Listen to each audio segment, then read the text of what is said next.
তো hello everyone, welcome back to my new blog. তো আজকে আমি আর আমার বেস্ট ফ্রেন্ড চলে এসেছি গীতাঞ্জলি হলে। আর এখানে আমাদের একটা ইম্পর্টেন্ট মিটিং আছে আজকে, তাই তো? আর এখানের দৃশ্যটা তোমরা দেখতে পাচ্ছ কতটা সুন্দর। কত মানুষও চলে এসেছে। অনেক মানুষ এসছে এখানে। ওখানে একটা লাইনও দিয়েছে সবাই, আমি দেখতে পাচ্ছ সব লাইনে দাঁড়িয়ে আছে। আর আমি আর বেস্ট ফ্রেন্ড এই সাইডটায় দাঁড়িয়ে আছি, কারণ এখন আমাদের, তাই তো? তো দেখা যায়। আর এই গীতাঞ্জলি হলটায় আমি ফার্স্ট টাইম আসলাম। তোমরা কে কে গীতাঞ্জলি হলে এসছো অবশ্যই কমেন্টে জানিও। আর এখানের দৃশ্যটা কিন্তু অনেকটা সুন্দর লাগছে। তোমার কেমন লাগছে? খুব সুন্দর। হুম। আমি এসেছিলাম অনেক ছোটতে, তখন 5-6 বছর বয়স, কিছুই বুঝি না। কি তখন করতে? এসেছিলাম মুভি দেখতে। 5-6 বছর বয়সে মুভি দেখতে এসেছিল?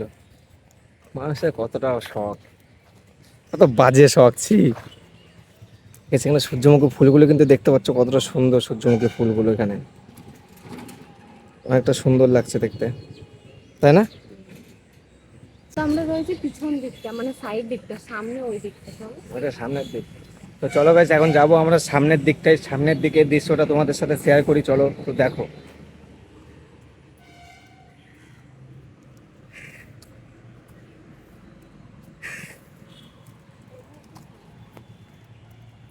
এই সামনেটা, সামনেটা।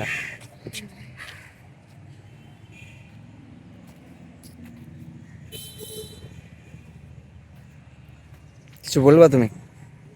কেন? ক্যামেরা অনই নেই। ক্যামেরা অন তো রয়েছে। হ্যাঁ।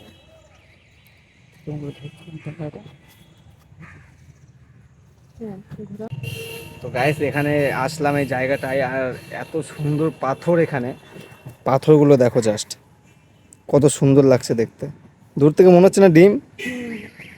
নিয়ে গেলে বকা দেবে না? আর একটা সুন্দর লাগছে কিন্তু দেখতে।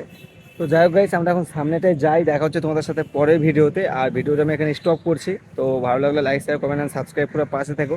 তো চলো গাইস, টাটা টাটা করে দাও। টাটা।